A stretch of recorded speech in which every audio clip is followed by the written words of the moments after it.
कि अहिले चाहिँ जुन परिपत्र आइरहेको छ जस्तो चाहिँ सुविधाहरू चाहिँ फिर्ता गर्ने सन्दर्भमा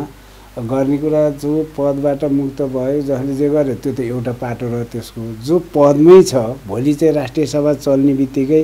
उहाँहरूलाई त त्यो चाहिँ त पाउने सुविधा कानुनी रूपले ऐनले दिएको सुविधालाई त्यसलाई चाहिँ त धेरै कटौती गरिदिन भएन। जस्तो दल नेताहरू सचेतकहरूले जो चाहिँ गाडीको सुविधा पाएछन् होइन अरू चाहिँ बैठक भत्ताको कुरा नै आउला भोलि बिहान त्यो भयो भने त्यसलाई चाहिँ अलिकति सोच्नु पर्ला है। एकपटक चाहिँ अर्थ मन्त्रालयसँग हजुरले पनि सल्लाह गरेर होलसेलमा गरिदिने कुरा प्रतिनिधि सभाका कटाउने बेलामा राष्ट्रिय सभाको पनि छैन भनेर सबै दल नेताहरू चाहिँ सचेतकको सुविधा चाहिँ फिर्ता गरिएछ भनेपछि त ल उता त भयो प्रतिनिधि सभा विघटन भयो राष्ट्रिय सभा त छ त भन्ने खालको चाहिँ जनरल कुराकानी गरे।